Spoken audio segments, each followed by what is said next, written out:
Three things that cause procrastination. Number one, very few people in the world suffer from this, and this is arousal. Let me explain. There are some people, about 1 to 2% of the population, that when they procrastinate, they wait, they actually get a release of dopamine that actually is a feel-good neurochemical, and then it builds up the stress towards the end, which is cortisol, epinephrine, or norepinephrine, the neurochemicals of stress, and then they innovate and they do what they need to do. How many of you are doing that? Procrastinating because of arousal. Number two reason is you're procrastinating because of fear. So the question is, fear of what? There's 50 different types of fears. So fear of failing. So if I do this and I fail, then I have to deal with the consequences and the emotions of failure. What if I procrastinate? What if I do it, then I'm embarrassed or ashamed or ridiculed or judged? What if I'm disappointed? What if somebody judges me? So when we have something to do and we procrastinate, it's actually giving us a reward in either the form of dopamine, okay, for not taking action, but also dopamine for staying safe. Dopamine for staying safe. When we are safe, we're comfortable. When we're comfortable, we just keep repeating the same patterns and we have the same expectations, even though we are hoping, dreaming, and praying that we will achieve the goal we want. And then the third one we just talked about as well is fear. Fear holds people back because of what will others think of me? What will happen if? And our brain is thinking about the negative consequences of taking action and maybe not succeeding. When we're dealing with do less, achieve more, right? When we're talking about, stop trying so hard, most people are creatures of fill in the blank. Most people are creatures of what? Creatures of what? Somebody type it in. Thanks, Skylight. Rena, yes. What is fear? It's a circuit that's activated in the brain that releases a neurochemical, right? For protection in most cases, right? So what is a habit? What is a habit? What's a habit? What's a habit in the brain? Were you born with any habits? Were you born with any fears? Were you born with any limiting beliefs? Were you born with a self-image?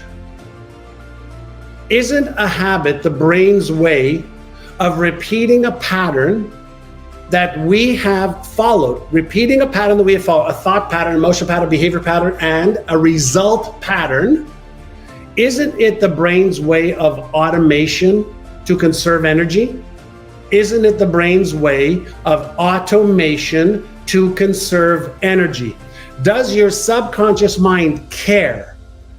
Does your subconscious mind care whether you have a good habit, a bad habit, a constructive habit, a destructive habit, an empowering habit, or a disempowering habit? Does your subconscious mind care? I hope all of you are writing the answer, no. Subconscious mind does not care. But once you have developed a habit, a thought habit, positive, negative, doesn't matter. Emotional habit, positive, constructive, negative, destructive, doesn't matter. Behavioral habit doesn't matter. Have any of you ever tried to break a habit? How hard is it to break a habit? Habits are hard to make and hard to break, especially if you don't know the neuroscience of a habit. If you do something one time, does that make it a habit? No. How long does it take to create and reinforce a new habit? How long does it take to release a habit that is not serving you? Anybody know? Does anybody know? It's not easy to break a habit. Why?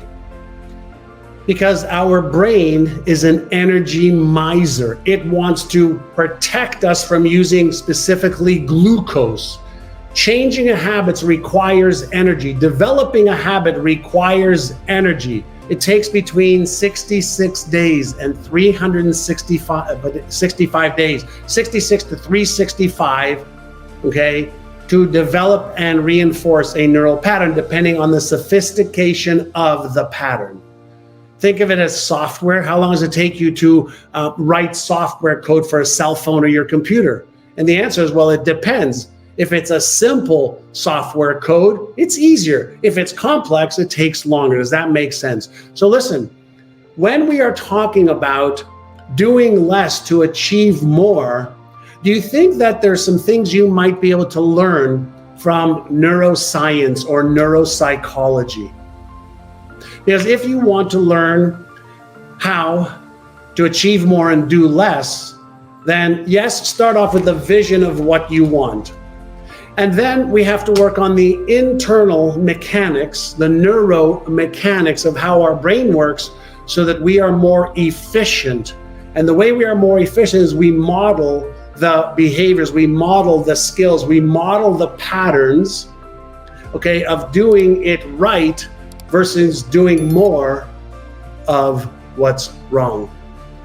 But we do what we do because of habits. 96 to 98% of all of our behaviors are habitual, right? So when we are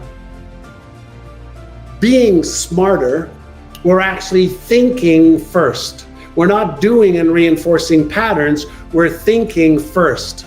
And then we're laying down a plan of behavior so that we could be efficient by modeling success.